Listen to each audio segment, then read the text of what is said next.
Hello, everyone.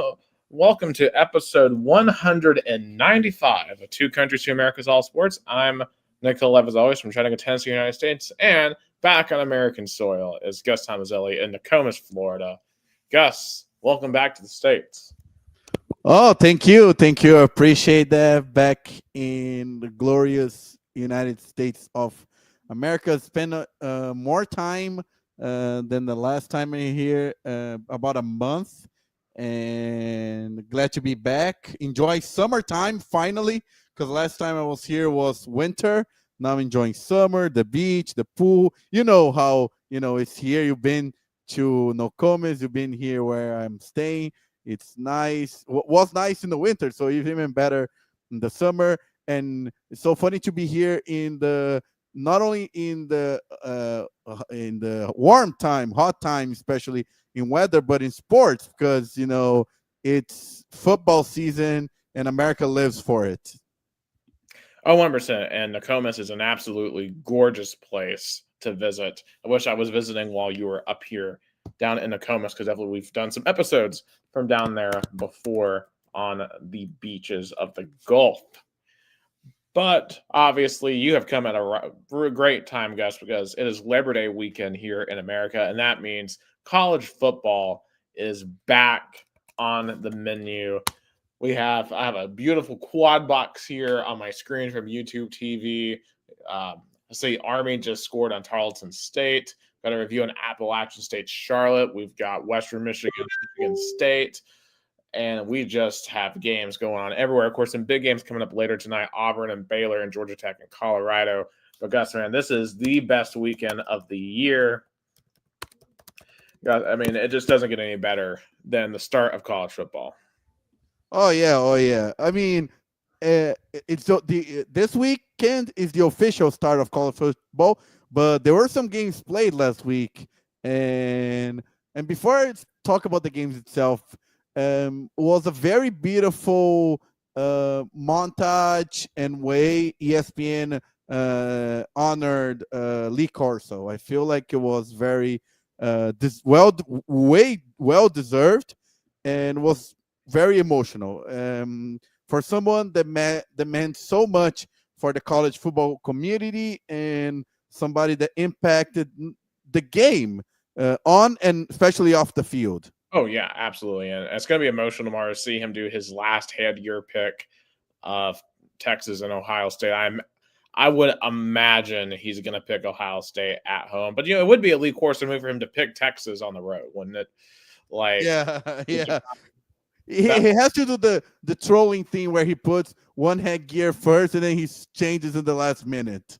yes, I hope he does, because I know for Lee, man, this is going to be hard for him, because I mean, he's been doing this thing since I've been alive, right? Like, I grew up with Lee Corso in the video games. I grew up with him on the television on Saturday mornings.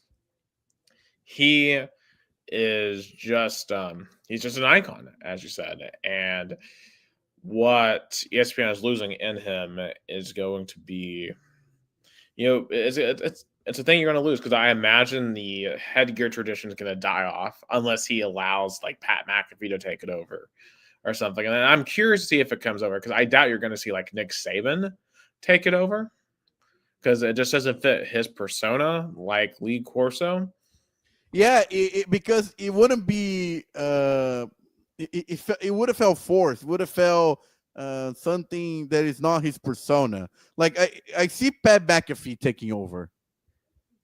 Yeah, Pat would definitely pull it off better, or maybe he comes up with something new, like something that's more up Pat McAfee's wheelhouse, which I don't know what that would look like. But I mean, and obviously it's time, right? Like, Lee Corso's 90, like he hasn't been on his A game in a couple of years, and we all know his health hasn't been great. And I just hope that Lee Corso can, in retirement, have a healthy life. And it's just, we're gonna miss him, miss him on TV on Saturday mornings for sure. Yeah, but it's good to be honored while you are alive. I feel like it makes a good way to honor someone. Oh, 100%. So, Lee Corso, shout out to you, sir. And may he have one last great college game day morning in Columbus, Ohio for Texas and Ohio State. That is a game we'll be talking about a little bit later in the broadcast. Obviously, 1v2 or free, depending on who you're asking. In my opinion, they should be one and two. Yeah, I feel like it was petty of the Associate Press to put 1 and 3. Like it wouldn't make a difference. Like make it 1 and 2. It wouldn't, make great for the headlines. Way better to sell the game. Like especially with this new format of the playoffs. I mean, being 2 or 3, it doesn't make a huge difference like it was 15, 20 years ago. Oh, 100%. Like 1v2, we don't get that very often. And it's like when Tennessee, Georgia in the playoff rankings, they did 1v3 for that. I'm just like, come on, man. Like, just make us 1v2. Like, give me the 1v2 matchup. Yeah. But yeah. In any case, though, let's kind of talk about some of the games that we have seen. And we saw games last Saturday and yesterday. So let's jump back to week 0 real quick. Not a ton to talk about from week 0. The big result was Farmageddon over in Dublin, Ireland. We had Iowa State and Kansas State. Really tight game, a really low-scoring defensive game, but Iowa State came out on top in that one, 24-21. First of all, the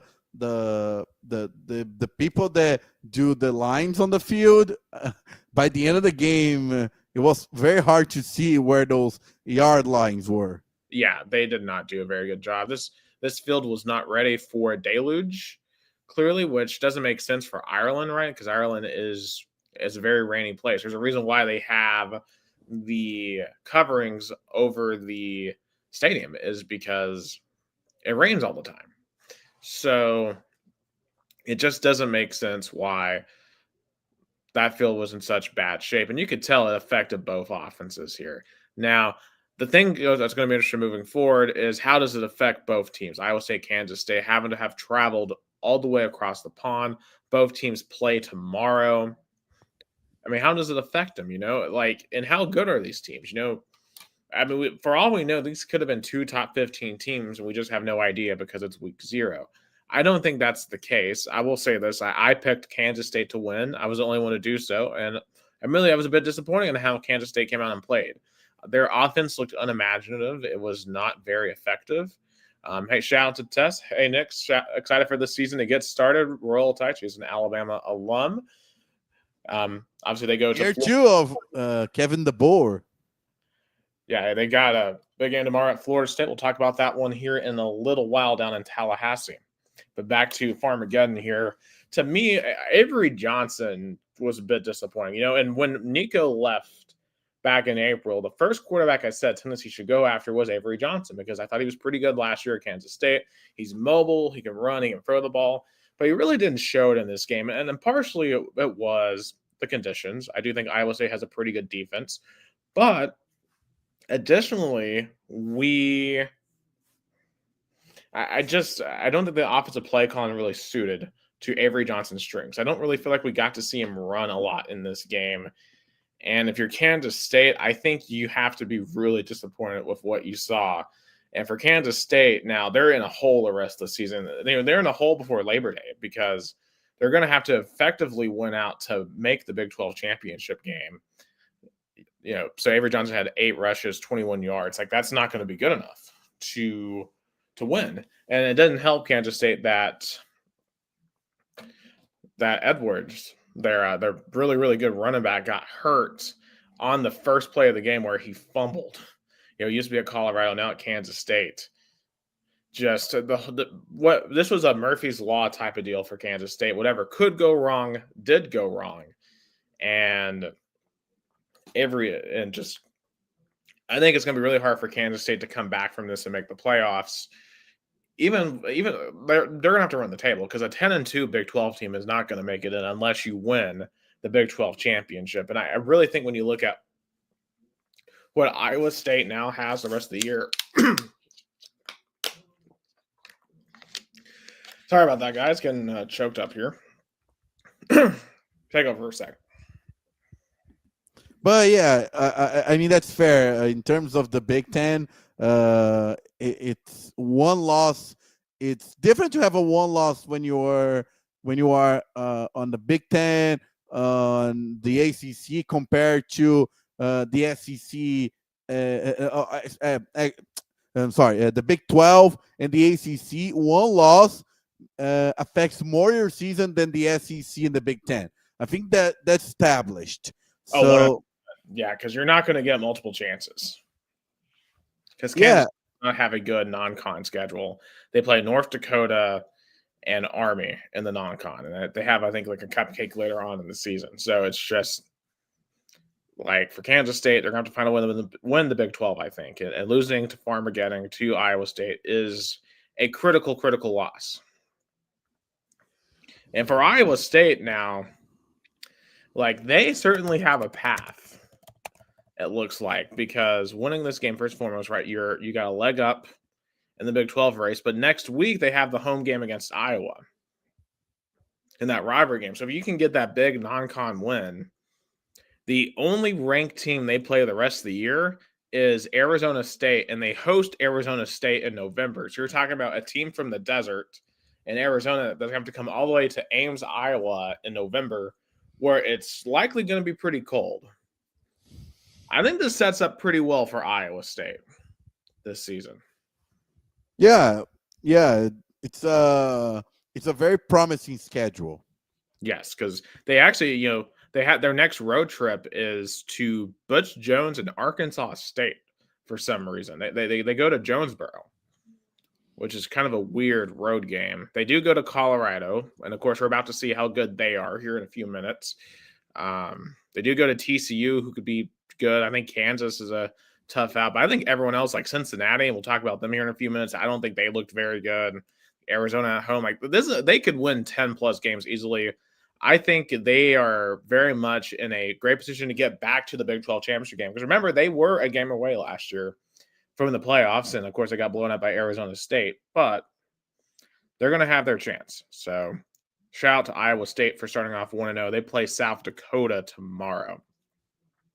Now, fast forwarding to last night, the only other really interesting result of week 0 to mention is Hawaii upsetting. Well, it wasn't really an upset. Hawaii was a 2.5-point favorite over Stanford. So the fact that Stanford was a underdog to Hawaii. Remember, Stanford at one point, like 10 years ago, was a perennial top 5-10 team. They have fallen off so bad that they are underdogs to Hawaii. And then they actually went and lost to Hawaii. It's an embarrassing time right now to be a Stanford fan. And Frank Reich, the former Colts coach, he's not going to be able to fix this year, even with Andrew Luck as a GM. Yeah, I was gonna say it's a duo that worked well on the field in Indianapolis, but they're gonna have a lot of stuff to work on in California because Stanford. I mean, first of all, Stanford is the Vanderbilt of California. It's a mostly strong academics, and so sports kind of took a toll on that. Of course, the last time Stanford had, some promising performance was with Andrew Luck and Christian McCaffrey too. Yeah. They were blessed to have some generational talent, but once they lost that, they really haven't been relevant. And I think also losing the Pac-12 and now having to be in the ACC, I just think that's very detrimental to Stanford, right? I don't think Stanford or California are ever going to be title contenders in the ACC. I just logistically, I don't think it makes sense for them. Now, I know SMU came in and were contenders, but SMU, I think, is much better positioned as a football program than Stanford or California. I don't think the Bay Area schools are going to be any good. Yeah, because even though SMU had some ups and downs, and a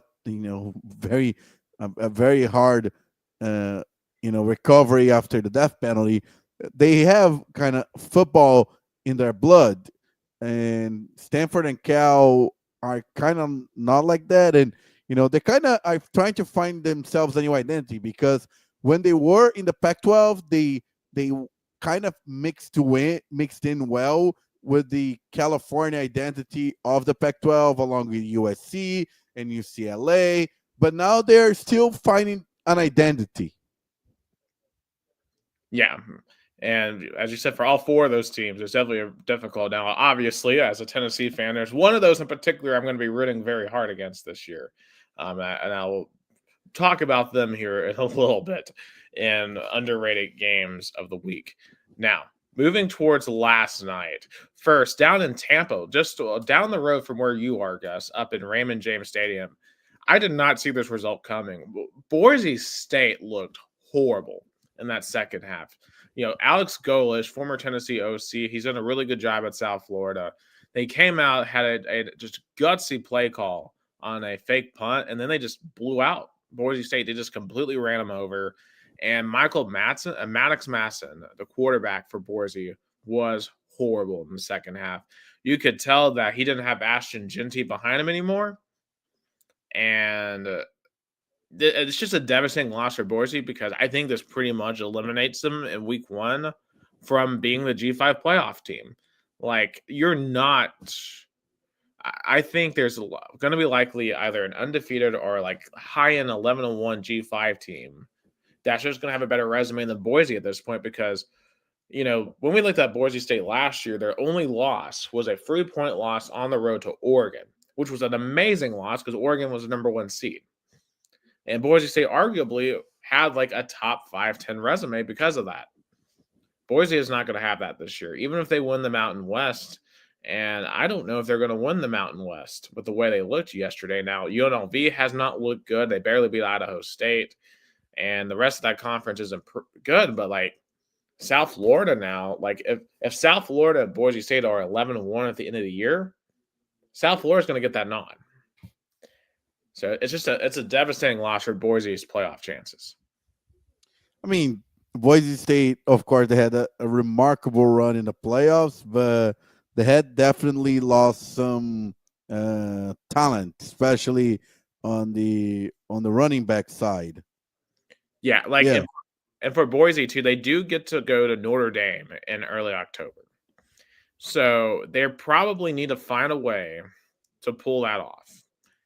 I would not pick them to do that based off what I saw last night. But do you think how much they missed Ashton Jeanty? Oh, I mean, Ashton Jeanty, clearly after last night, it's very clear he was their team. He was 100% their team last year.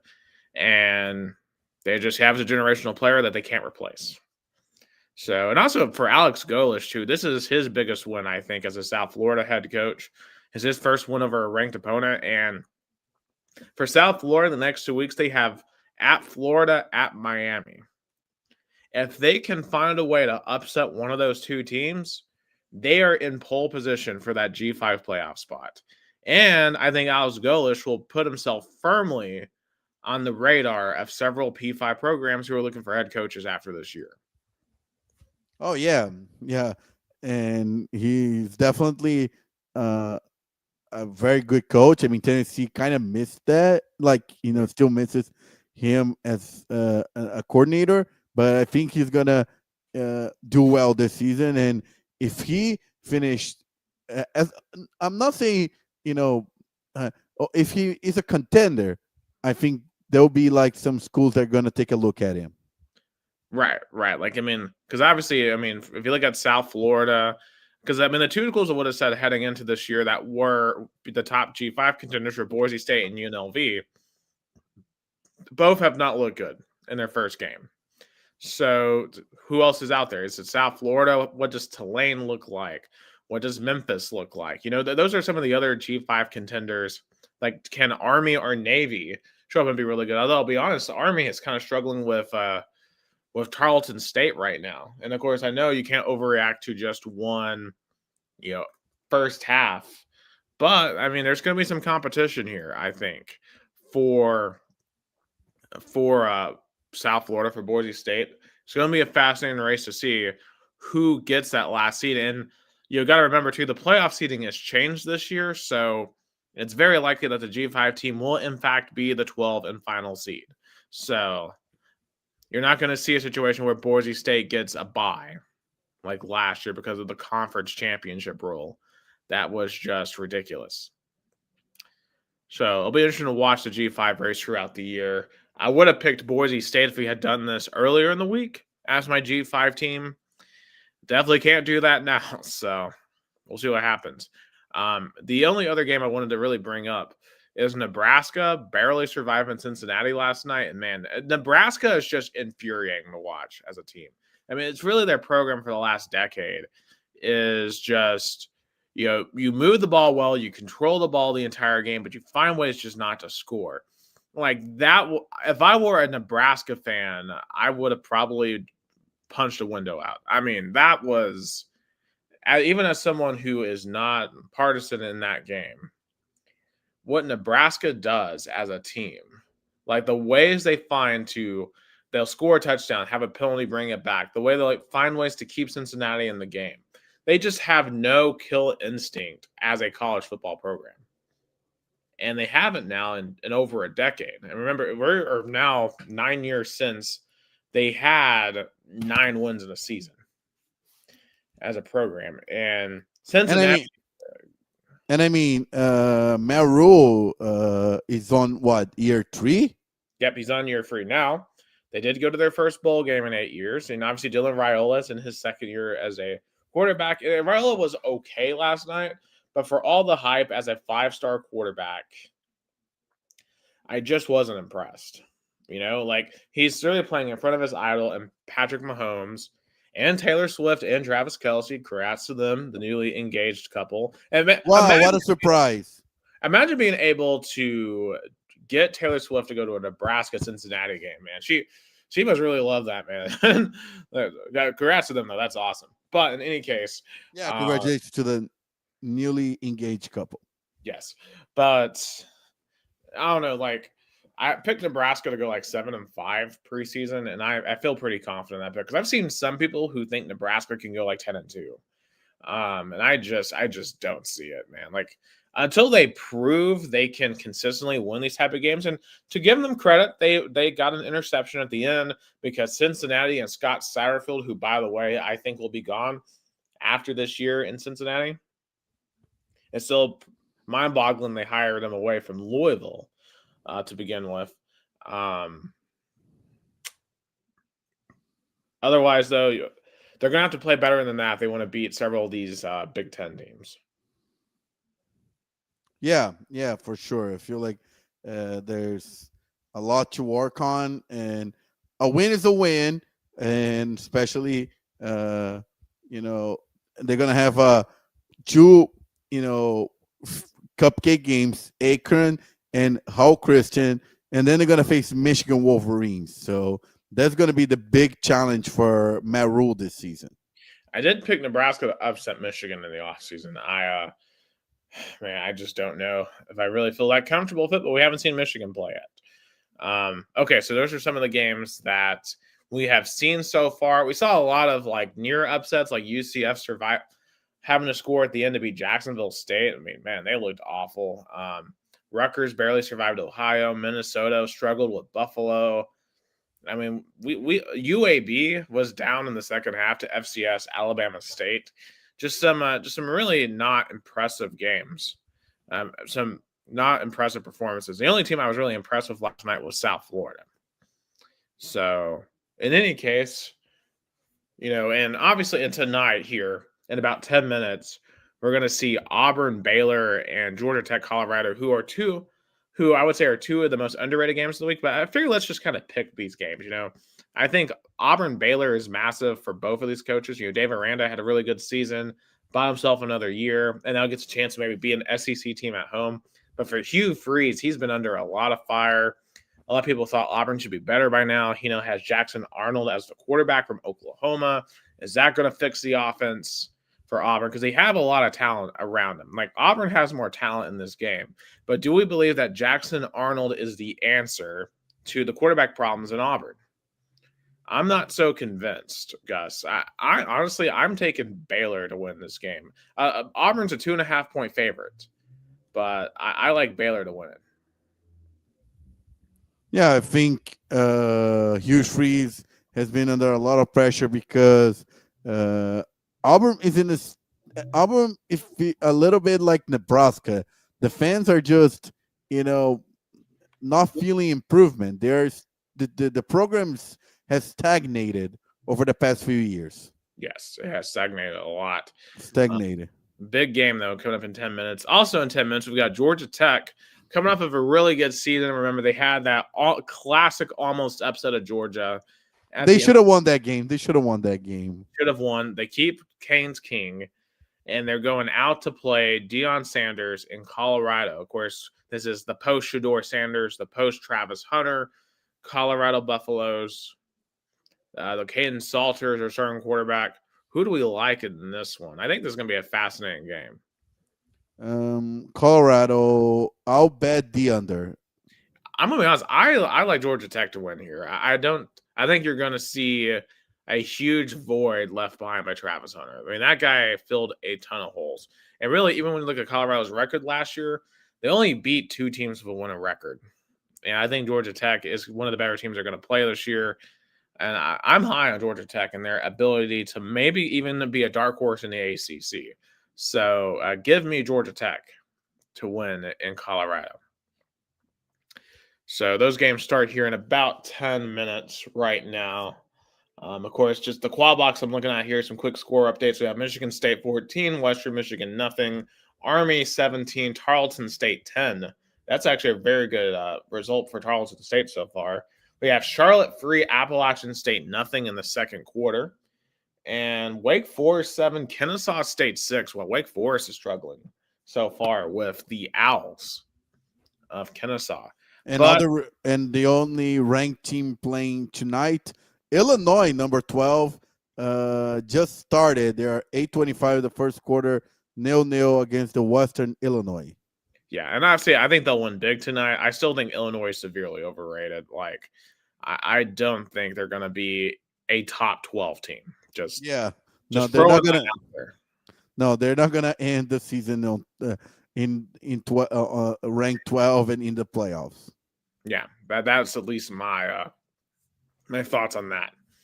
Okay, so let's look at tomorrow. And tomorrow is where we get a lot of our big games. And first, let's start off with our team, the team in the orange and white. It is Tennessee versus Syracuse in Atlanta, Mercedes-Benz Stadium. And I will say this, Tennessee has had good luck in the past when we've started off a season versus Syracuse. A little team called the 1998 Tennessee Volunteers started their season playing Syracuse. They had to win on a last-second field goal in that one. And they may have gone on and won the national championship in the SEC from there. I'm not completely sure. But Tennessee has not played Syracuse since 1999. They won the year after the national championship as well. And, of course, we've talked about what's going on off-season. Go ahead. And the last time they had an opener in Atlanta was 2017, if I'm not mistaken. Yeah, I was there. I was there, too. Mm-hmm. We didn't know each other yet at the time. Yeah. That was my first game in the Pride of the Southland. And, man, that was a long night. A very long night. But, hey, we won. But, man, it was a preview of just an awful season to come. But, man, a very exhilarating game that went overtime. Yeah, we had no business winning that game. We won despite giving up 535 rushing yards. You know how impossible that is? I don't know how Georgia Tech lost that football game. Like, they should be embarrassed for losing that football game. They're just terrible. But fortunately, we don't have Butch Jones anymore. Thank God. We have we have Josh Heupel now. Of course, we're entering into year 5 of Heupel, which is saying something, right? You know, Tennessee coaches haven't lasted very long around here, and he's managed to have a very nice start, a very nice career so far here at Tennessee. 1 playoff appearance, 2 big bowl appearances, if you want to count the playoff, and the New Year's Six Bowl from 2022, 2 wins over Alabama and Florida apiece. I mean, not a lot of blemishes. Of course, this offseason, probably the most turbulent of his career. We know what happened with Nico. Goes off to UCLA. In comes Joey Aguilar. He is now going to be the quarterback, taking the field tomorrow in Atlanta. What do we think here? Tennessee's a 13.5-point favorite. Syracuse had a pretty good year last year. They were 9-3. Of course, They notably pulled off that shocker over Miami at the end of the year that kept them out of the playoffs. Kyle McCord was the leading passer in all FBS last year, but he's gone he got cut from the Eagles actually, but he is in the NFL now. They lost their top receiver in Trevor Pena. They lost their top running back, LaQuint Allen Jr. So they've got a brand new offense. They actually brought in their quarterback after spring ball too, and Stephen Jelly, formerly of Notre Dame. He'll be the quarterback this year. So Tennessee, Syracuse, Heupel versus Fran Brown in his second year. What do we think here? What do we think are the keys to this game? Oh yeah, it definitely it's the most challenging. I think the second one. 2021 was way challenger off season and opening than this year because of all the turbulence that Heupel inherited. I mean, we take for granted how turbulent 2021 off season was. Oh, you're not wrong. I mean, going from Pruitt to Heupel in days, and then everyone transferred, and we're just like, man, there's no way we're going to have a winning record. And then Heupel puts out a 7-5 team, and I you're right, are about 8 wins for most people, 8-9 wins. Now, a lot of people are picking Tennessee to make the playoffs. Yeah, and that year Tennessee opened against Bowling Green. Bowling Green, yes. Yeah, Bowling Green. So kind of a tougher opponent, and definitely I want to see how the offense looks with Joey Aguilar. I feel like that's what everybody's going to be focused on. How he manages the offense, and I'm seeing a lot of criticism about Heupel's offensive formation. Some people saying he's putting a high school offense that he's kind of got over it. Everybody kind of figure it out. Well, first and foremost, if it's a high school offense, then how did he get not just the number one quarterback to commit to him next year, but how did he also get a 5-star receiver and Tristan Keys to flip to Tennessee yesterday? We literally have 2 of the top 5 recruits next year in the 2026 class. So if we had a high school offense, maybe you go back and look at it. And plus, if we have such a high school offense, how did we make the playoffs last year? And I'm not saying it's not me, my opinion. It's just I know. I'm just addressing certain folks out there, And yes, the offense hasn't looked great the last 2 years. But let's really think, can we really blame Heupel for that? I mean, let's look at the denominator here, right? You had Joe Milton in 2023. You had Nico last year. Neither were consistent, right? And throwing the ball downfield. And this is how this offense worked. Every single year we've had Heupel,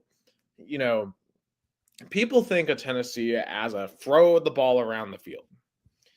The core of the Tennessee offense is running the football. You get spread it out, and we run the football. And we go fast running the football. And then occasionally we look to go deep.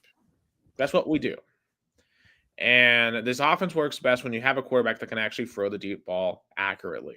Now, as we talked about last week, with Jason and I on the film study, we have serious questions on if Joey Aguilar can do that on a consistent basis. I'm not completely convinced he is the guy that's going to help us play that well. But if he somehow is able to be, and we're able to have better wide receiver play from the likes of Mike Matthews, and I expect to see Braylon Staley have a bigger role this year. You're going to see Chris Brazzell still have a pretty big role in this offense. Those are the keys here. Can those guys have a really good connection? And hopefully they've been able to do that in 15 practices. But, I really think you're going to see probably a simplified passing offense, at least early on. And it really is going to come down to whether or not we are able to run the ball successfully. And I'm excited to see what Star Thomas does. I'm excited to see what Peyton Lewis does this year with Deshaun Bishop. I think you're going to see a solid running offense. Now, can they make up for the loss of Dylan Sampson, who should have been a Heisman finalist last year? That's the great question. I trust Josh Heupel to put a successful Russian offense on the field.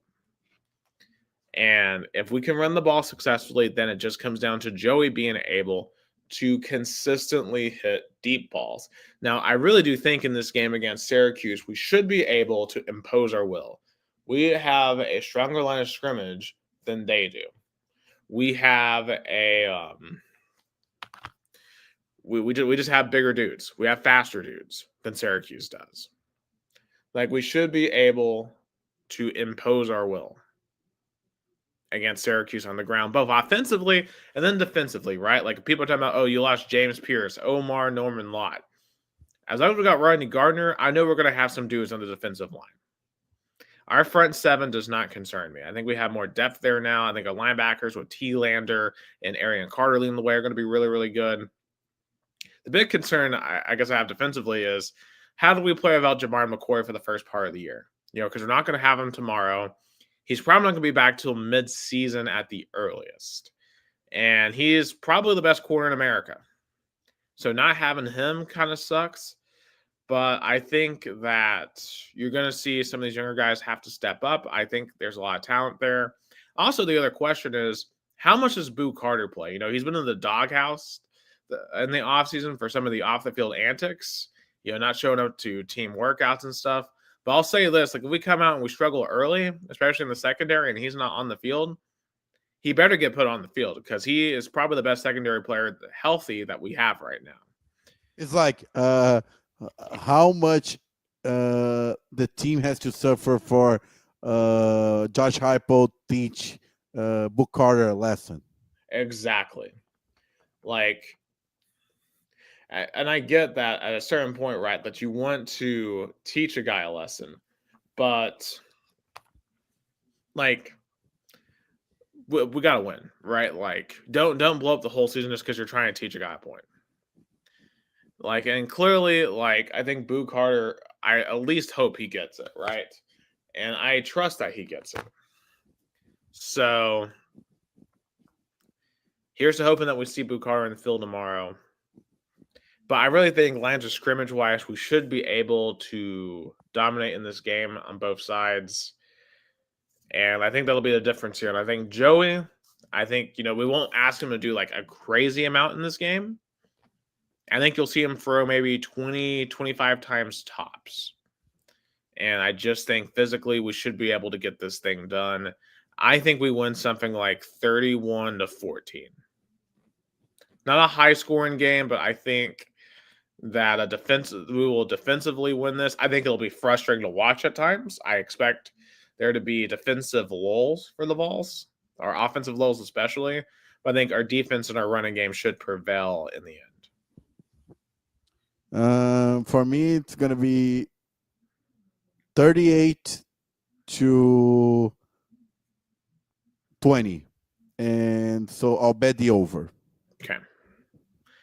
Yeah, so we're both actually taking the Vols to cover here. So and keep in mind, Syracuse, Fran Brown's a great coach. If we come out and we're lackadaisical, we turn over the football, secondary's not as good as I think it is. Syracuse could hang around here. So don't be surprised if that happens. But I really do think that Tennessee just should take care of business, and I trust Josh Heupel to take care of business in this type of game. Not a road game, it's a neutral site game. We're going to have more fans there. And he's been really good in these non-con regular season games. So, we saw he beat Pittsburgh in 2022, blew out Virginia in 23, blew out NC State last year. I do think Syracuse is better than NC State from last year. Because, right, NC State had to barely survive East Carolina last night. And Dave Doeren might get fired this year for the Wolfpack. But I do think Tennessee should find a way to get this done.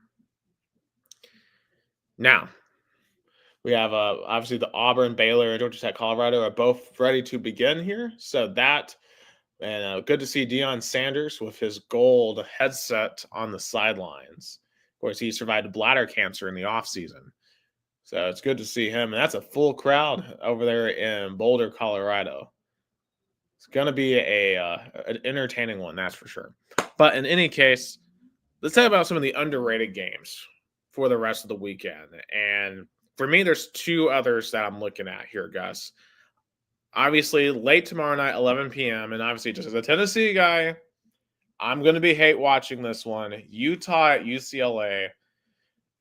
I'm just curious to see what Nico looks like in UCLA with the talent that he has over there, which I mean, it's less talent than he had at Tennessee. And Gus, I don't know if you saw the ESPN article that came out earlier this week. That's kind of Nico trying to further do a spin zone on what happened in Tennessee, but basically he's just like, oh, the narrative was false. Like, I didn't leave for money. I left because, I just missed my family. And everything that was said about me was just completely wrong. And it's just like, man, please just stop. Like, at this point, we're broken up. You're with a new boyfriend. We've got a new boyfriend. Let's, or you got a new girlfriend. I've got a new girlfriend. Let's just let it go. Right? Like, and clearly, like, he spent a lot of time trying to defend himself against what happened because he knew he looked bad. And his family knows they screwed up. They went from a guaranteed $4 million to 1.2 in LA. And I think actually Colorado got an interception to start their season, or was it a fumble? Let's see what happened here. So Haynes King was handing it off to Jamal Haynes, and then Jamal Haynes, they just fumbled the handoff there. Wow. Haynes King just dropped the ball. Man, awful start to the year for Georgia Tech. And also too, outside of the Nico element in this game, Utah has a lot to prove too, because they had a really bad season last year. Cam Rising got hurt early, and remember they were a top 15 team to start the season and just fell off. They didn't even make a bowl game. They finished 5-7. I think Kyle Whittingham. There's some murmurs of like, okay, has Whittingham taken us as far as he possibly could take us in Utah, especially with how good BYU was last year? And the fact that BYU is now in the same conference as Utah and they have to play the Holy War every single year, it's imperative that Utah finds a way to get a win in this football game. Yeah, definitely. And for UCLA, also year 2 of Foster. Deshaun Foster. He didn't seem good. I remember in one of the press conferences, I think it was a Big Ten. Yeah, his opening statement was not very good. So I wonder how his team is going to look like. And yeah, definitely. All eyes going to be on Nico Imialava. And if he's going to perform better close to home. I understand. Sometimes you feel homesick. Maybe it's something he should have taken into consideration while choosing where he go to college. Because I feel like he was trying to compensate money for because he looked like the kind of guy that would have fit better in a West school, kind of West in the West, better than the East kind of part of the U.S. Mm-hmm. Yeah. And hey, we'll see what happens. Good luck to him, I guess. But we'll see what happens. Utah, UCLA tomorrow night. A lot of sarcasm, I think, coming through my teeth there. Monday night, too, Labor Day night, the debut of Bill Belichick versus TCU, hosting them in Chapel Hill. Man, will the on-the-field or the off-the-field antics be more interesting in this game? Yeah, I wonder how he's going to act as a college head coach. Or he's going to be grumpy or going to be at least somewhat active. Maybe Jordan Hudson, is going to, make him more active. Yeah. And also, too, obviously, Bill Belichick's going to be the storyline here. But TCU, remember 2 years ago when they were coming off their national championship loss, they were in a very similar situation when they hosted Colorado in Deion's first game, and they lost. And it feels like no one's really talked about TCU since. And touchdown Colorado, what a start for the Buffaloes. Caden Salter to, I don't know who number 20 is, Taylor, but. Isn't that guy who played for Tennessee or something? Well, Caden Salter, yes, used to play for Tennessee. Remember, he got kicked off because he got arrested for I forget what. But then he What? was at Liberty for a while, and Yeah, what year was he? Was it Tennessee 20? like 2019, 2020. Yeah. And he's still in college football, like 6 years later. Do you saw that stat that the youngest quarterback in the state of Tennessee is on the Titans? I did not see that stat, but that That was mind blowing. Like Vandy quarterback, Tennessee quarterback, Memphis quarterback. They're all older than the Titans quarterback. yeah. Well, Cam Ward is definitely the best out of all of them. So Yeah. Like, well, but it's still crazy that the youngest quarterback is on the pro team. yeah. So yeah, shout out Colorado. What a great start for them though. Up 7-0 now. Baylor has the ball in their first possession in a 0-0 game a minute into that game. But back on TCU and North Carolina, I think for TCU, like they cannot lose a second game like this, right? You lose to Dion in his hyped debut. Don't lose to Bill Belichick too. And they have a chance to perhaps do some things this year. Be a spoiler in the Big 12. Cannot lose this game though if you're TCU. So that's a really big game there. Do you have any underrated games you're looking out for this weekend? I would say Nevada, Penn State, another year of James Franklin. It started number 2 team in the country, but I'll bet the under. I don't think it's going to be a blowout. Really? I think Penn State will beat the crap out of Nevada. Well, what's the line here? 43.5. Well, that's a big line. Yeah, they'll say that's a big line. That's a very big line. Okay. I've got 2 upset specials for you guys. They're both in the non-ranked section. So, for one, give me Southern Miss, first game under Charles Huff, and this is basically Marshall from last year, who won the Sun Belt. Give me them over Mississippi State tomorrow. No way. They host Mississippi State in Hattiesburg. Miss State's a 2-touchdown favorite. I think Miss State did not get any better this offseason. First of all, it's still mind-blowing to me. The tickets are $24. I mean, should this be like a big game for Hattiesburg? You know, 100%, yeah. Like hosting, at least State fans. Yeah, from Southern Miss fans would be like, we're hosting the Big Brother. It's like if Tennessee would come play against MTSU. MTSU in Middlesbrough. Well, I mean, it's like when we go to Vandy. It's the same thing. No, but not really, because they're not in the same conference. They play. They don't play every year. Like I know what you're trying to do. I mean, it's a big brother versus a little brother in the state. Yeah, who would get more mad though, Vandy or Memphis, for that accusation? Probably. I mean. Yeah, like we compare Middle Tennessee, but yeah, Memphis fans would have been mad to be the little brother. Hey, shout out the Mocs. So the Mocs go and play Memphis tomorrow. So Memphis should win that game pretty handily, but hey. Why not? Yeah, why not? I mean, why not? Yeah, anyway though, I just don't think it's gonna go well for Jeff Lebby again this year. I think it's gonna be another rough season for Mississippi State. And it wouldn't shock me if Southern Miss somehow pulled off this upset. It wouldn't.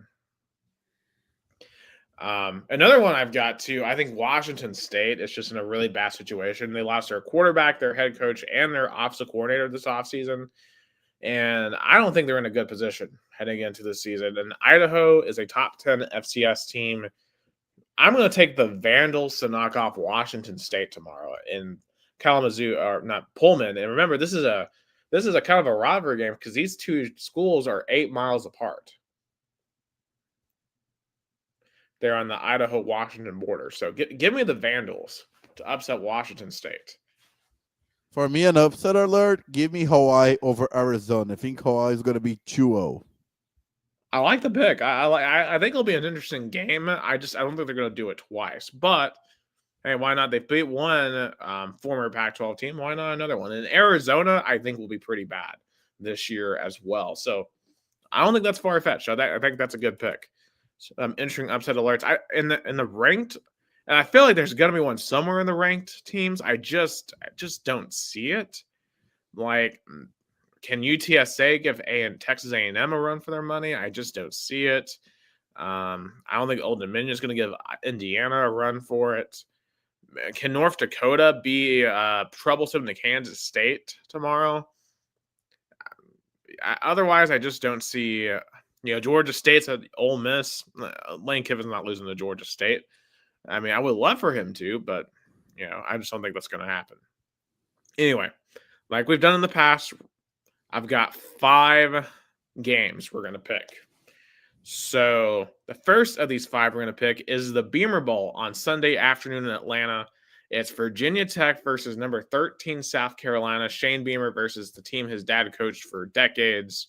Virginia Tech's in a weird spot because they just haven't been good under Brent Pry. But man, they have a chance for a marquee win here. Can they do it? Who's going to win here between Tech and Carolina? Oh, give me South Carolina. I mean, they're getting better every year. I think this is the year they're finally going to make the playoffs. I feel like Shane Beamer has been developing this team better every year. 100%. Lenora Sellers is going to be one of the best quarterbacks this year. Lenora Sellers could be a Heisman finalist at the end of this year. Do you think he's going to be better than Spencer Rattler? Yes. 100% will be better. I am glad we don't play South Carolina. I would not pick us to beat South Carolina this year. Carolina by a lot. I think at Brent Pry's time in Blacksburg is running short. Now, shout out to my friend Tess. 8 Alabama going to Florida State tomorrow night. Of course, remember in the offseason, Thomas Castellanos, the Florida State quarterback, was like, I can't wait to play Alabama. We're going to beat them. Florida State, of course, we know what the last 2 years have looked like. They went 13-0, got snubbed from the playoffs by Alabama. And then they have been 2-11 since the embarrassing Orange Bowl. And then last year was just a disaster all around. They have 40 transfers. Is this the start of a resurgence for Florida State, or can Kalen DeBoer go into Florida State? Because remember, Alabama was awful on the road last year. They lost at Vandy, they lost at Tennessee, and got blown out at Oklahoma. So if Bama wants to get where they're going to go, this is a start right here. Can you win a road game you were favored in? And I mean, for Mike Norvell, it's definitely a game he needs to win because all that success and all that glory for that amazing 2023 season is practically dying off. So if he loses that game, he's practically setting off to another disappointing year. Probably is going to get fired. And the last time those two met in the opener game was in Alabama, and they were number 1 versus number 2. Yep. Yeah, I remember that game, and I forget who their quarterback was. I think it was Francois, I believe. Was injured. Not hurt. Yeah, that was an awful game. That was just so boring. Yeah, I think Bama rolls. I think Bama wins this thing by at least 4 touchdowns. I think Florida State is not going to be good again. I mean, I think they'll be better. I think Florida State will make it to like 6 or 7 wins this year, but you cannot win consistently if you don't believe in recruiting. I'm sorry. Mike Norvell does not recruit high school talent like he should, especially for a team in Florida. There is no excuse. Like Florida State right now, I believe is like in the 80s of recruiting. There's no excuse. You're in Florida. Bama, and they're in North Florida where they have the Florida and the Georgia. Yep. They're not like in Miami where you have to go deep into South and Central Florida. They are in North Florida. Miami is better, but still, you have South Georgia talent that's great. Alabama has a lot of great talent. Yeah. I mean, Florida State has no excuse for how I think depleted the roster is right now. Because Florida State's roster is not as good as it should be. So I think Bama rolls tomorrow. So you're gonna bet the over or the under? Yeah, 'cause minus 14.5. I will put money on Bama minus 14. I think Bama wins by at least 24. Like I think, I just think Florida State is terrible. So maybe I'll be proven wrong, and of course it'd be funny if I was proven wrong. But I think Bama rolls tomorrow. Give me Bama, but I'll bet the under. It's going to be a 10-point game. Okay. All right. So you think the Noles will give them a contest? Yeah. I think they're going to, because as you point out perfectly, Mike DeBoer struggled on the road with Bama. Lost to Vandy, Oklahoma, and Tennessee. Right. So I think they're going to have better talent and they're going to win. But I think if the game was in Tuscaloosa, maybe I would agree that they wouldn't win by 24 or 28. But beyond the road, they win by 10. And I'll say this too. I do, obviously, DeBoer, he took Washington to the national title 2 years ago. And I do think there were some chemistry issues last year with Alabama that I do expect him to have corrected. I expect Bama to have better chemistry this year as a team, to not lose a game like this. So that's why I feel confident in Bama. I mean, I'm not saying that because I want to say that. I'm saying that because I think that Bama is going to be better. Okay, first of the 3 top 10 games, we have number 6 Notre Dame at number 10 Miami. This is Sunday night's game. Of course, this is Catholics versus Convicts. I think this one is just massive for Mario Cristobal. I mean, big for Marcus Freeman too, but of course he's just coming off a national title appearance, and Notre Dame needs to win a game like this for their chances to make the playoffs again, because this is a big feather in your cap you can get early if you're Notre Dame. But Miami, I just think from a perception standpoint, Miami gets to host both Notre Dame and Florida in the first month of the season. Also South Florida as well. But Notre Dame and Florida specifically, they have to, I think, win at least one of those 2 games. And not win both of those games, because if you lose both of those games, then yes, you can still run the table in the ACC and win the championship. But if you lose to both Notre Dame and Florida, then you have to win the ACC. And you're probably the underdog compared to Clemson to win the ACC. So this game's huge for Mario. Mario has to find out a win here. Oh, yeah, definitely. Especially the way Miami ended their season, butching a great chance to go to the playoffs. Because remember, Miami last year, they lost to themselves a chance to go to the playoffs. Yes, to Syracuse and to Georgia Tech. But I'll say this, it's going to be interesting to watch Carson Beck be their quarterback, because Carson Beck was up and down at Georgia, had some great moments, but man, he struggled hard at times for Georgia. And I don't know if he's going to particularly be better at Miami than he was at Georgia. Now, Notre Dame has some quarterback concerns. CJ Carr is going to be the starter there. We've never really seen him in high-level college football. But I think the difference here is Jeremiah Love for Notre Dame, I think, will have a really, really solid game rushing the football. And I just think that Notre Dame is a more solid team. They're the better team, and they're going to find a way to get this done. Give me the Fighting Irish in Miami. Give me the Hurricanes. Disagree there. All right. Saturday night in Death Valley in Clemson. LSU, Clemson, the Tiger Bowl. Now, Brian Kelly heading into this game, 9-4, has not won a season opener at LSU. He is 0-3 so far as the LSU head coach in season openers. They lost to Florida State twice, and they lost to USC last year. Can they find a way to beat Clemson on the road? And also, is this game, how big is this game for Dabo too? Because I think it's massive for Brian Kelly, but it is huge for Dabo too, especially hosting this game. And being the number 4 team again, because Clemson has been not ranked this high since 2019? Right. And it makes you wonder, because I think, you look at the quarterbacks in this game, Garrett Nussmeier and Cade Klubnik. They both have very high expectations heading into this season. But there are quarterbacks I think with some warranted criticism over the years. Like Nussmeier, like he was in a quarterback battle with Jayden Daniels a few years ago. Obviously didn't win that because Jayden Daniels is amazing. Klubnik has not been great, at least early on. Now he got better throughout last year, but I still don't particularly think he's a great quarterback.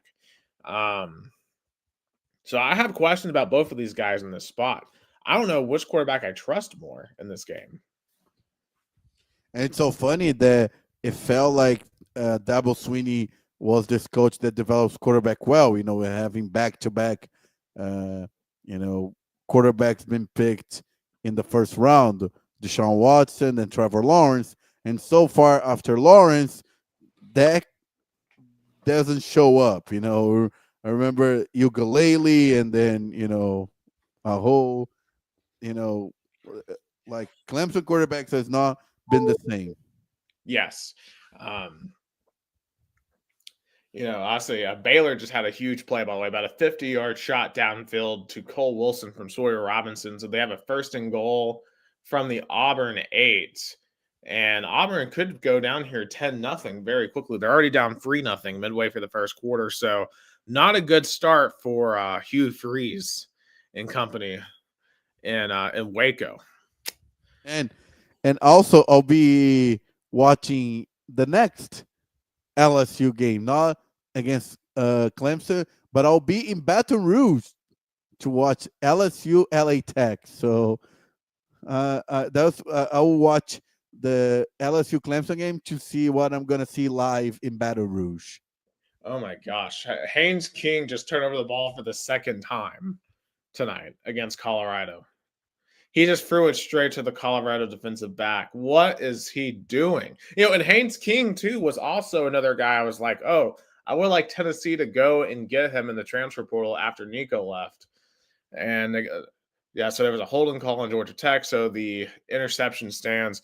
But he looks horrible. So all the quarterbacks I wanted out of the portal looked terrible. Early on, like Avery Johnson, didn't look great. Now Sawyer Robinson was another one I wanted, and he looks pretty good so far for Baylor. But interesting to watch some of these other quarterbacks so far. And Auburn's going to get a goal line stand here. It's now 4th and goal. But in any case, back on LSU and Clemson. And I think, too, defensively, I think it's going to come down to defense because Clemson has potentially the best defensive line. They have a very deep defensive line there. A lot of NFL talent over the roster. But LSU historically has had a lot of talent on the roster. But their defense in recent years hasn't been great. They still have Harold Perkins. And why is Baylor going for it? Oh, my gosh. So Baylor just went for it on a 4th and goal from the Auburn 5, midway through the first quarter, and they just gave away 3 points for no reason. Incomplete pass on 4th down. Why? Take the points. I know you want the touchdown, but take the points. Just bad by Dave Aranda. Man. In any case, okay, LSU Clemson. Let's actually pick this game. Who do we think wins? My pick, it's Clemson, but I'll bet the under. It's going to be a 3-point game. I'm going to take Clemson, too, in a very, very tight game. I just trust Clemson to get this done at home more than I trust Brian Kelly. Bet the under or the over? The under. I bet Clemson to cover. I bet Clemson to or LSU to cover, I guess. Well, what is the line? Minus 4.5. Okay. So actually I will take LSU to cover. I won't actually bet that game. All right, the game of the week. We've referred to it earlier. Texas at Ohio State, 1v3 rematch of the semifinal Cotton Bowl. Who needs a season opener more? We got Arch Manning in Texas versus Julian Sayin and Jeremiah Smith of Ohio State. Like, obviously, Ryan Day is coming off the national championship, but we all know a certain team in Ann Arbor looms large, but, he can't play them until November, right? So you can only play who's in front of you. And then for Steve Sarkisian, like, the expectations are there this year, right? Like, people think Texas, this is the year with Arch Manning to finally go out and in the national title drought for Texas. What do you think, guys, about this game? Who do you think needs it more? Kind of like what I said about South Carolina has this, same for Texas. Steve Sarkisian has improving this team. Of course, there were times that, maybe Arch Manning should have been tested more, and he hold on to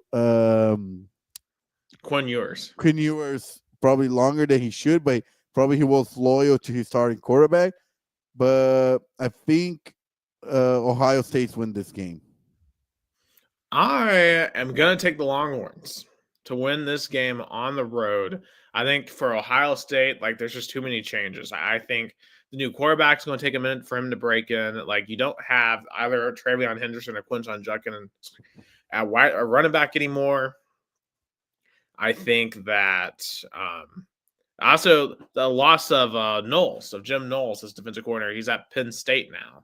I think that's a big deal too. I just think Texas will have more of a chip on their shoulder in this game. I think they found a way to get it done on the road. Do you think this game is going to be kind of like when Oklahoma went to Columbus and beat Ohio State? I don't think they're going to go in and destroy Ohio State, but, it'll be like when Oklahoma did go to Ohio State, And Ohio State's not an impossible place to win. I mean, Michigan proved that. It may have been impossible for Tennessee to win, but it's not impossible for everyone. So, Texas, I think Texas can get it done. Now, just really, really quick. Okay, and also shout out to your one jaw. He says Bryce Young is a top 10 quarterback of all time in college. I can respect that take. Heisman winner. I mean, he was great at Alabama, and I know he didn't win a national title, but he, in my opinion, top 10 quarterback of all time in college football. I mean, I can list 10 quarterbacks ahead of him. Quarterback. Okay, go ahead. List the 10 quarterbacks ahead of Bryce Young. I mean, you have Ken Newton. You have Vince Young. Yep. Matt Leinart. Matt Leinart. You have Peyton Manning. Tua. Is Tua better than Bryce Young, though? I don't think Tua is better than Bryce Young, at least in college. And I know Tua came out at halftime and led him back to a national title win, but Tua did not win a national title in a full season as a starter. So Trevor Lawrence. Yeah. Also, the one from LSU. Oh my God, Joe Burrow. Joe Burrow. Yeah, Burrow was better. I mean, see, but that's like 8, and I think Bryce Young, to me, it was the best quarterback out of all the ones Saban had. And yes, I know that Jalen Hurts and Tua have had more success in the NFL, but we got to think about what they did just purely in college. Like, remember the 2022 Tennessee-Alabama game? Tennessee would have ran Alabama out of the stadium if it wasn't for Bryce Young. Like Bryce Young, and he was injured in that game, and he almost single-handedly beat Tennessee. A Tennessee team that was on fire that day. I mean, Bryce Young, for that performance, forever has my respect. So I think that's a fair take, 100%. For if he's still in here, your one jaw is. I think that's a fair take. But I like this. I want to think about it better. Like, for example, when it comes next year, I want to put this segment: 10 best college quarterbacks, because you caught me off guard. But I found at least 7 or 8 names. Well, the best to me is Joe Burrow of all time. Joe Burrow and or Cam Newton. At least those are individual seasons. Because Joe Burrow wasn't really that good the year before. What's the stat line for Manning going into Columbus, he asked. Well, I mean, he doesn't have any. I mean, it's the first game of the year. But let me look at what he did last year, because he only started 2 games for Texas. Now, he played in several other games last year. So in last year's game, he went 61 of 90 for 939 yards, 9 passing touchdowns, 2 interceptions. And I want to say, in terms of rushing, because he was also a rusher as well. And that's the thing about Arch Manning that really stands apart when you think about him versus Eli and Peyton is he's a rushing quarterback as well. Like he's mobile. But what really, I think, irritated me about Arch Manning last year and Quinn Ewers and the way that Steve Sarkisian handled him is I really think Arch Manning could have been the difference for Texas in that game against Ohio State. Like when they got down to the goal line and Quinn Ewers fumbled the football. That to me was a spot where I think Arch Manning could have found a way to get Texas across the goal line to tie the game. And I think, this week you're going to see the difference of Arch Manning. Yeah. I think definitely it's a game that he needs to show that he's ready for the starting role as Texas Longhorn quarterback. Yes. Now, bonus college football round. There's two things I wanted to point out last week that we didn't have time for. One, Auburn claimed 3 national championships last week for no reason. Just completely randomly, arbitrarily. Like, I mean, what's the point of claiming national championships randomly? Like, if you're going to do it, then we all should just randomly do it. Like, what's stopping anyone from claiming a national championship? The 2004 one is the weirdest one, but I see the point because they were undefeated, but the BCS had other plans.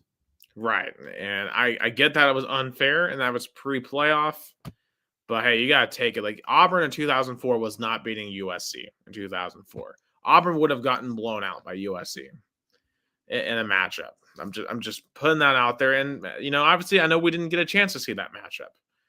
He asked us, who's the best quarterback right now in college? Ooh, that's a good one. The best quarterback right now, my gut instinct is because I don't think there's particularly any great quarterbacks in college right now. We are in a inner season, there were very good ones that left, and the ones that are coming, they didn't have experience they were like proven last year. Yeah, if I had an answer, I think the one with the most potential is LaNorris Sellers. To me, that's the one I think that has the most potential. I think in terms of a proven commodity at the quarterback position, probably like a Garrett Nussmeier is probably the most proven, or like Klubnik. But like, I don't think either one of those two are great. So, and I think you're going to see people emerge across the country this year. But I just think that's kind of hard to answer right now in terms of like who's the best. But I think in terms of if I could pick any quarterback to have, I would pick LaNorris Sellers. I'll pick Archie Manning. Okay. Yeah, but back on Auburn though, I just think it's silly. And plus, I heard someone else say this, right? Like if Auburn were good right now, would Auburn worry about stuff like this? No. Exactly. So I think it's just a coping mechanism for how bad they are right now. Okay.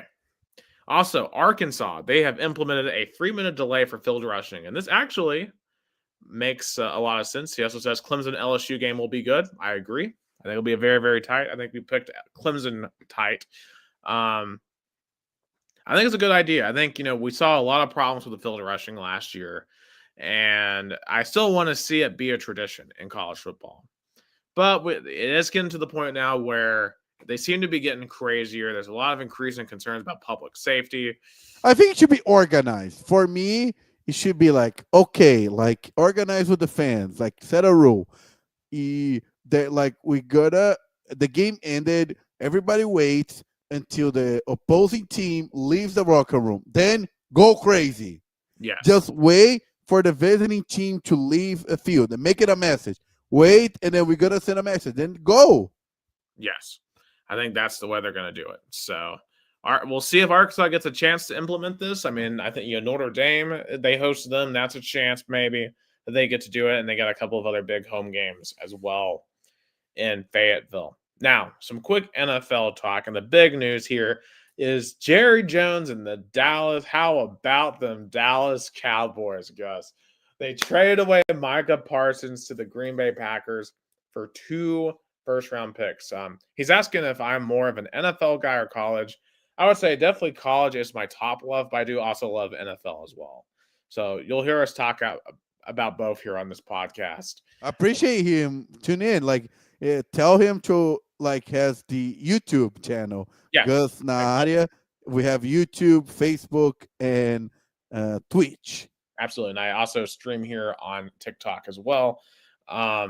Yeah, but we talk about both. But I'm from Tennessee, so I'm in the SEC territory. So obviously, just culturally, college is closer to my heart. Like, I went to the University of Tennessee, so it's just it's definitely closer to my heart. But NFL too, we love that as well.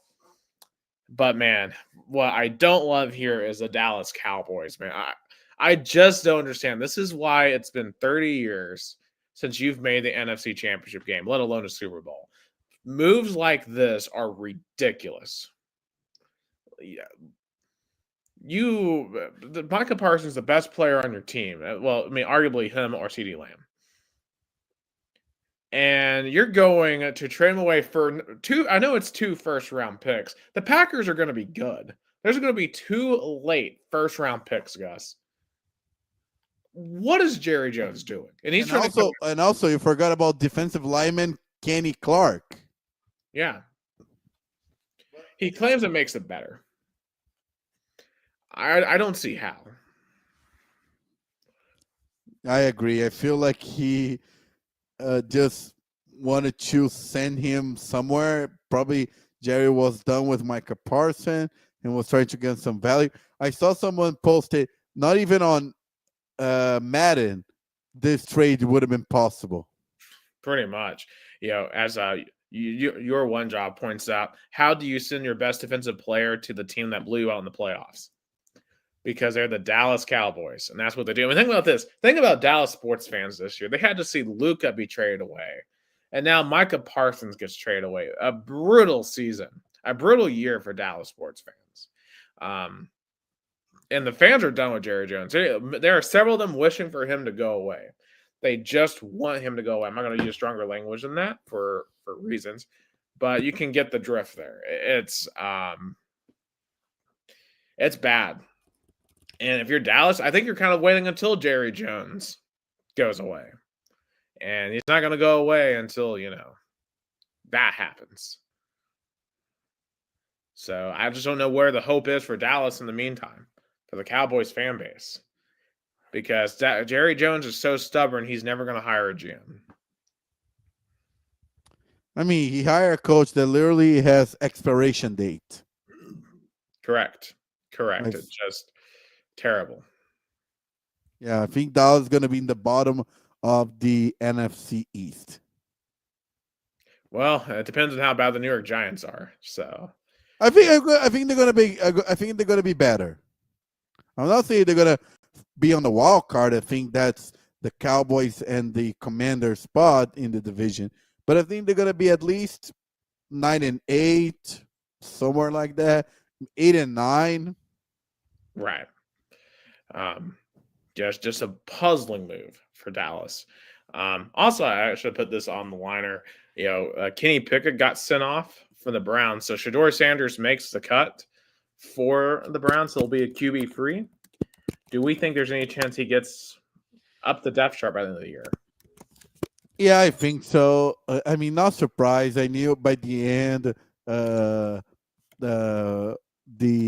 Browns front office and coaching staff were going to pick a young, vibrant quarterback instead of a quarterback that kind of is a bouncing around quarterback. Right. And Joe Flacco, I mean, I just don't expect good things from him. So we'll see who they trust more between Gabriel and Sanders. He is asking us, who do we think wins NFL Rookie of the Year? I am going to go with, well, as a Titans fan, I hope it's Cam Ward. I really hope it's Cam Ward. I don't know if I can pick him to win Rookie of the Year. I would have to sit there and really think about it. Because the first name I think about is Cam Ward. I think it's going to be Travis Hunter. I like that pick. I agree with that. Yeah, I think Travis Hunter, going to the Jaguars, I think is going to is going to be a really good asset. I think it's going to go with Ted McMillan, the wide receiver for the Panthers. And after the trade that they just did for they just traded away Adam Thielen, I could see that because I think Bryce Young is going to be. I think the Panthers are going to be way better this year. Like they had a very strong end of the season last year. I like that pick, Ted McMillan, Travis Hunter. It feels like a skill position. And, I'm excited for Cam Ward. I just don't think he's going to have the stats nor the team success to really get a award like that. Also, another trade I wanted to mention in the past week that's been kind of interesting is Brian Robinson Jr. was traded to the 49ers from the Commanders. So the 49ers have an interesting backfield with Christian McCaffrey and Brian Robinson. Both guys coming off of injuries. Should be an interesting backfield there. And for the 49ers, it makes sense because it gives you a really good RB2. And we all know how brittle Christian McCaffrey can be at running back. And for the Commanders, they're in a weird position because they have an unproven running back as their RB1, more likely, Ja'Cory Krosky-Merritt. And you still have Austin Eckler, Chris Rodriguez back there, but it's an interesting move for Washington. And definitely they're going to thrive off of Jane Daniels. And thank God they re-signed Terry McLaurin. That would have been a horrible move for Washington if they let him go. See, Dallas, you can sign your good players when you get into a contract dispute. Hey, John Robinson with the Tennessee Titans, you can re-sign a top-tier wide receiver. Just a move, just a thing. Just think about where the Tennessee Titans would be today if they had re-signed A.J. Brown and then not let him walk. And instead we've got Treylon Burks who just stinks. Yeah, terrible. And thank you for all the likes. We're over 1,000 likes on TikTok. So, wow, congratulations. Yeah, we are doing well. Okay, NFC West. This is our final division to preview. And, of course, we mentioned the 49ers just briefly. Obviously, they made the Super Bowl 2 years ago, but injuries completely derailed them last year. Therefore, you ended up seeing the Rams win this division last year. Additionally, you are seeing in this division, we have the Cardinals, who still have Kyler Murray, despite the fact that Kyler Murray I feel like a lot of people have just given up on him as a quarterback that's ever going to be top tier. And it's going to be the last chance of Kyler Murray. Yeah, I would say so. And I think, it's going to be interesting to see how that running back room evolves because they still have James Conner as RB1. But I really think Trey Benson is going to get a bigger role this year. And I think he could take over as RB1 by the end of the year for the Arizona Cardinals. And I think Marvin Harrison Jr. is going to take a bigger step forward for the Cardinals as well. But I think when you look at the Rams this year, of course, Matthew Stafford, is this his last ride as the quarterback for the Rams? Yeah, definitely. Yeah. And of course, you'll have Puka Nacua. Adams, can he have a better season this year? I think with Sean McVay and the Rams, it just seemed to be a very solid team whose floor is the wild card to me. I think the Rams should be considered as one of the big threats to the Eagles for the NFC Championship. The Rams gave the Eagles the closest and tightest game last year in the playoffs. Remember, it was in a very cold, snowy game, and the Eagles were pushed to the limit by the Los Angeles Rams. So don't be surprised that the Rams are once again that type of team. Now, he's asking, who do you got on Sunday Night Football? Well, I don't know if you talk about LSU Clemson or the first actual Sunday night game. What is the first Sunday night game? And, of course, we'll pick all the games next week for week 1. But just to look ahead here, we've got – because I know we have – Baltimore and Buffalo, which is going to be a great week 1 matchup. I probably will take – I'll take Baltimore in that game for week 1. But that's going to be a great game and probably a playoff preview But looking at the rest of the NFC West, not to mention the Rams defense should still be really good. But the 49ers are the biggest wild card here. Are they going to be healthy? Can Brock Purdy get back to his form from 2 years ago? If everyone around him is healthy, can Christian McCaffrey still be elite if he's healthy? Can the wide receiver core, Deebo Samuel has moved on from the 49ers. What does this receiver core look like for Kyle Shanahan? And we know that Kyle Shanahan is a great regular season coach. But could this be the year where we see him go deeper? Or do we think that the 49ers have peaked under Shanahan? Yeah, because Shanahan, it feels like kind of he is being on a down, especially after the Super Bowl loss a couple of years ago against Kansas City Chiefs. I know, as you point out, injuries derailed his chances last year, but at some point he's going to have to show improvement. Yes. Additionally, you have the Seahawks too, and they're going with Sam Darnold, and they have Cooper Kupp now up there, Kenneth Walker in the backfield. A new coach. Yep. Well, I think it's the second year of Brent McDonald. Oh, yeah, second year. Yeah, second year of McDonald up there. Actually, it is his first year, ain't it? Yeah, it is his first. It's his second year.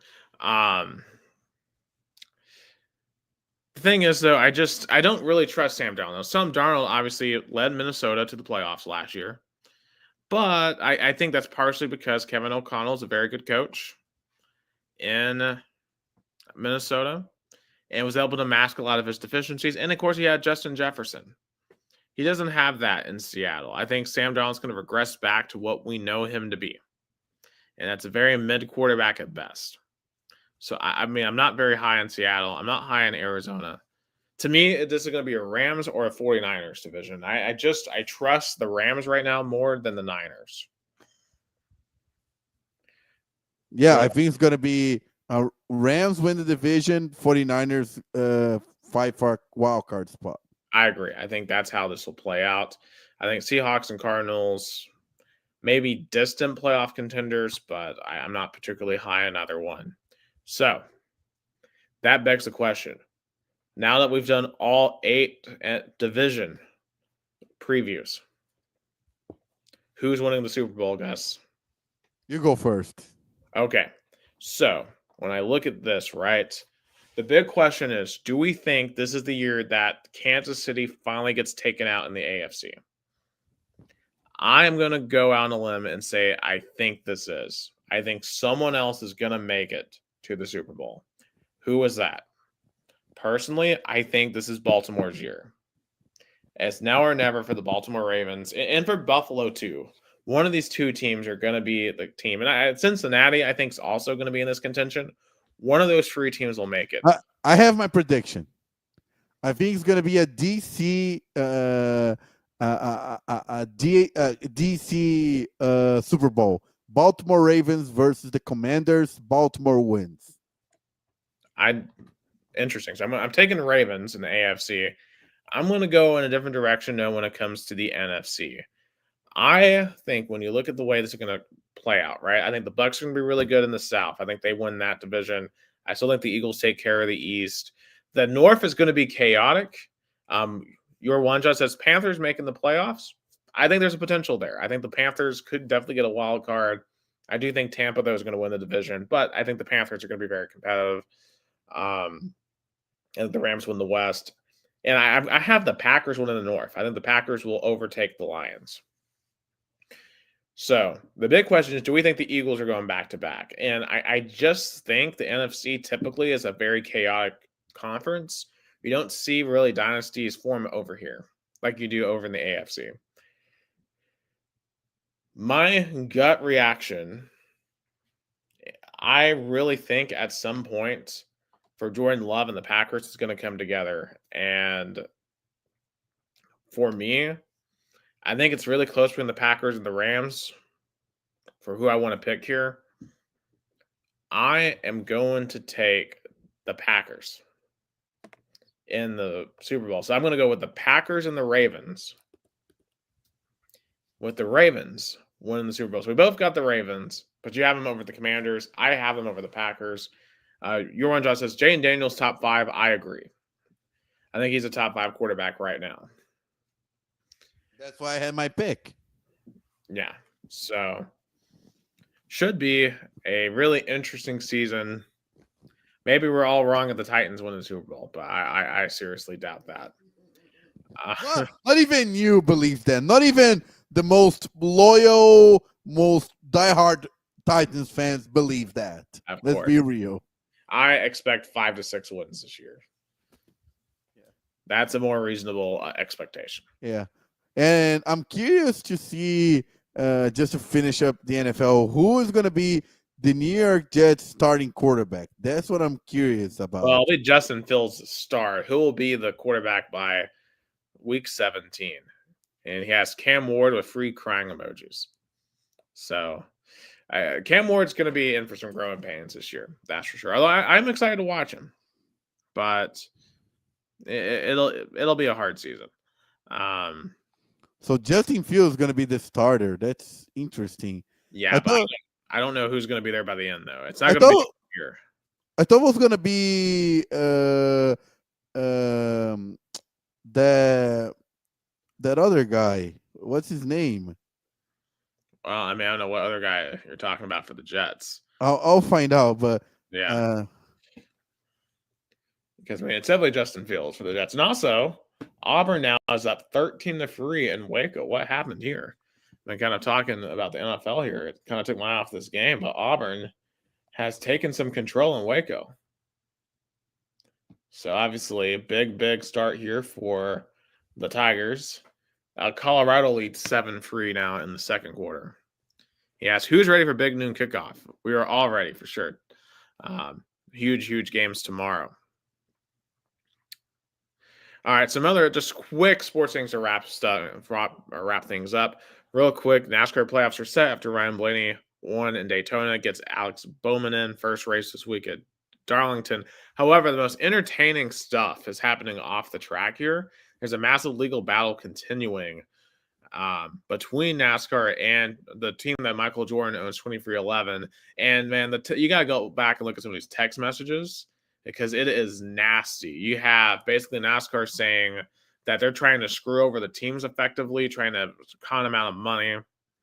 And then you have the team owners such as Denny Hamlin saying that he basically hopes that the CEO of NASCAR dies. I mean, it's some nasty stuff here in this back and forth money battle over the charter system and who can earn what. Just a not a great look for the sport. And it really sucks. It feels like that there is some negative energy around the sport right now because of stuff like this. And the season, frankly, hasn't been the best.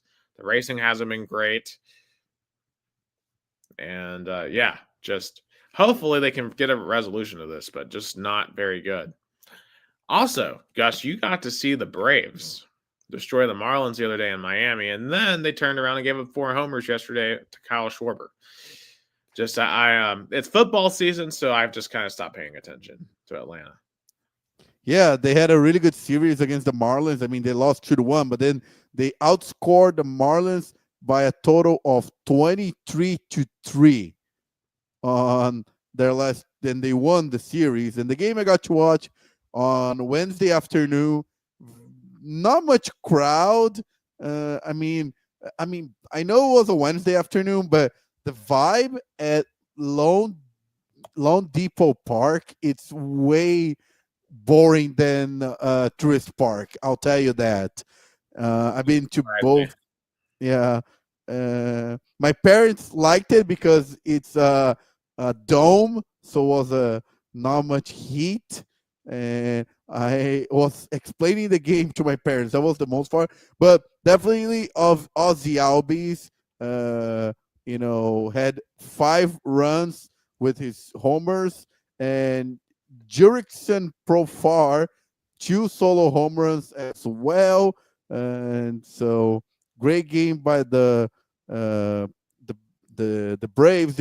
By the end of the seventh inning, the game was done. I stayed until the end, but the Braves had a great game. But then they come next game, get destroyed by the Phillies. I mean, that's a reality hit. Yeah. Also, your one, Josh, says Ohtani top 3 of all time. No, calm down. Maybe. I mean, in terms of pure talent, I mean, how many other guys in the history of baseball have done what Ohtani can do? Okay, yeah, but he has to show that consistently. I mean, he's in the at least 15 of all time, but 3, come on, like above Mickey Mantle, I want to say above. Oh my God, He asked what's not consistent about Ohtani. No, I want to see him being the hitter and pitcher more season. He struggled with injuries. I mean, I mean, he's already played now for like 7 years. I mean, he's Yeah. been pretty consistent, and most of that was on a bad team, and now we're yeah. on a fantastic No, team. I'm not saying he. What I'm saying is, for a 20 or 15 best of all time, yes, but I he mean, has he's about about to top win, three. as he Top points out, three. he's about to win all another time. MVP. Yeah, if he keeps us like I in mean, I this don't know phase, what else he has yes, to prove, like he has to show more numbers. I mean, Babe Ruth. I mean, like he's already. I mean, he's already 31. He's playing at one of the highest levels we've ever seen. But what kind of stats he leads? For example, home runs, hits, strikeouts. What kind of a stat he is in the top to be the Okay, but like the thing about it is he's not going to lead any stat in the top because he's playing both pitching and he's pitching and batting. Like the fact that he has a 3.80 earned ERA at the same time that he has over 1,000 hits, 270 home runs, 652 RBIs. Like yeah, he's not going to have Barry Bonds level home runs or Hank Aaron home runs, but he can't. But he can't when you're pitching too. So No, I know, but I'm saying that he can be a top 3 if he keeps in the space. But right now he's not a top 3. But I mean, he's already played 6 years. I mean, okay, how long does he have to play to get to that level? 4 more years. Okay, so you need to see him go a decade. Yeah, at least. So we'll revisit this conversation in 2028. Yeah, but but what he's I'm like, saying, stop it, bro. He says, stop it, bro. Okay, I mean, okay. I thanks for watching us and disagreeing. That's what we love about doing this podcast. And what I'm saying is, he is already a generational player, and I put him on the top 15.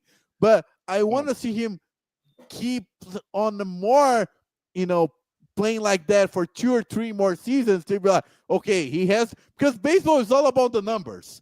Baseball is all about stats. He's like 50 stolen bases and home runs, or is one stat he's pointing to for all time. So the Ohtani, I was not expecting a Shohei Ohtani debate tonight. So there you go. You never know what you're going to get on the Two Countries, Two Americas All Sports podcast. But to wrap things up, Gus, just I appreciate. I appreciate. Like you're about to go. I appreciate our audience engaging with. Hey, and you're about to go off like Jason did with our friend from Atlanta United a few weeks ago. That was that's true. Jason Longshore. Yeah, that was a fun one. Anyway, guys, let's wrap this thing up. What's going on in Brazil? Oh, it's Brazilian Cup quarterfinals week. The first leg games, Corinthians won 1-0 on the road. I think they're going to advance against Atlético Paranaense. Atlético Paranaense clearly is thinking about trying to get promoted back to the first division. Cruzeiro defeating Atlético Mineiro in the really big Minas Gerais Derby 2-0. Atlético Mineiro fired their legendary coach Cuca. Cruzeiro, I think, is going to advance. They're not going to lose again. Bahia defeating Fluminense 1-0, but I think this matchup still open. I can see Fluminense advancing. And Botafogo and Vasco 1-1. In second game is going to be at Botafogo. Brazilian Championship Week 21. Palmeiras and Flamengo still on the top. Flamengo has 4 more points, but 1 more game against Palmeiras. They are gonna play at Flamengo plays at home against Grêmio. Palmeiras plays against Corinthians on the road. And last topic I want to bring it out to you, and maybe this affects America. The Paulista Federation decided that the last 2 weeks, next 2 rounds of the under 11 and under 12 tournament that they organized, the state championship under 11, under 12 tournaments, is going to play with no fans. And that was decided because the level of animosity and hate calling and homophobic and even racist comments throughout the games were getting so heated that they want to show that these are 11 and 12-year-old kids, that they don't want to have bad examples coming from parents and fans on the stand. So that was an interesting decision. Well, we're having a similar situation here in Chattanooga with 2 of the local high schools. They were going to play tomorrow afternoon, but they canceled the game due to some violence that's happening near these schools, some gang violence. So, at different levels here, a different situation, but unfortunately a very similar situation. No, yeah, and they kind of in their similarities are because both involve kids playing in competitive sports, and the animosity around it affects the overall attendance and even the game happening. Yeah, it's just unfortunate to see it happen. And I hate these players, they were putting in all this work, then all this off the field crap has to ruin everything. So yeah, I agree. But in any case, that is all the time we have here for Two Countries, Two Americas, All Sports. We all hope you have a great Labor Day weekend. He says Georgia Tech QB dropping Daja Hanks Kingman. He struggled early, but he's starting to get it going. They're about to take the lead here. Auburn driving again. Auburn might blow out Baylor. Did not see that coming. So Auburn might be good this year. So you just watch out for the Auburn Tiger. And they're going to be first and goal now for Auburn. Wow. Jackson Arnold is playing very well for Auburn. This is very surprising to see. But in any case, y'all have a great night. Enjoy Labor Day. And we'll see you.